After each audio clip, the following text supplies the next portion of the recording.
Chairman संचालक वगैरे नाही। मी एक दूध उत्पादक शेतकरी आहे आणि दूध व्यवसायातली ही परिस्थिती पाहून 2 वर्षापूर्वी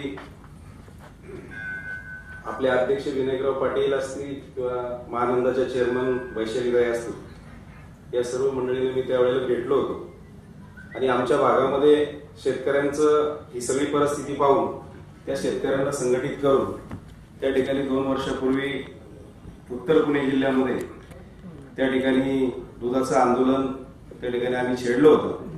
अनेक शेतकरी त्यावेळेला रस्त्यावर उतरले होते। दूध तसं पाहिलं तर अमृत आहे, ते रस्त्यावर होतू नये, परंतु आमचा नाईलाज झाला। त्यावेळेला देखील 17-18 रुपयापर्यंत दर होते आणि त्यावेळेची परिस्थिती देखील अतिशय भयानक होती। शेतकऱ्याला कुठल्याही प्रकारे दूध धंदा परवडत नव्हता आणि नाईलाजानं आम्हाला हे सगळ्या गोष्टी कराव्या लागल्या आणि त्यावेळेला देखील आम्ही सगळं आमचं गाराणं यांना भेटून त्या ठिकाणी मांडलं होतं आणि आज सुद्धा आम्ही या ठिकाणी पुन्हा एकदा आंदोलनाच्या पवित्र्यामध्ये होतो।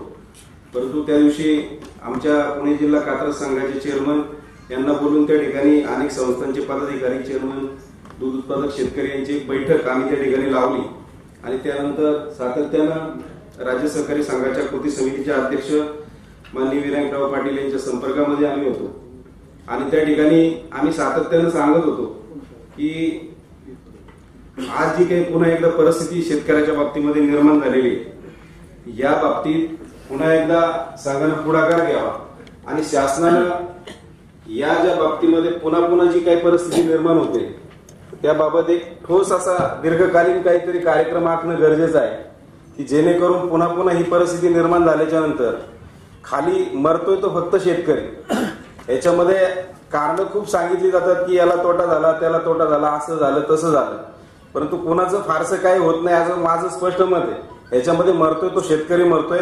मधल्या काळामध्ये चांगली परिस्थिती निर्माण झाली होती, एक थोड्या आशेने शेतकरी या सगळ्या व्यवसायाकडे पाहत होता।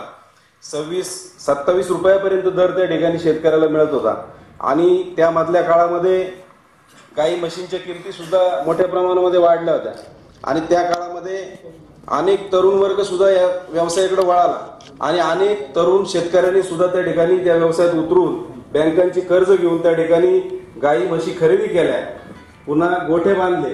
आज पुन्हा एकदा दुधाचे बाजारभाव कोसळल्यामुळं दुधाचे बाजारभाव जवळपास 20 रुपये 19 रुपयापर्यंत दर त्या ठिकाणी आलेले आणि पुन्हा एकदा आता त्या शेतकऱ्यांपुढे प्रश्न निर्माण असा झालाय की आता हे कर्ज कशातून फेडायचं। प्रायव्हेट आणि हे काय मानू नका, पण आधी हे प्रश्न आम्हाला त्याची काय करत ते करत नाही आम्हाला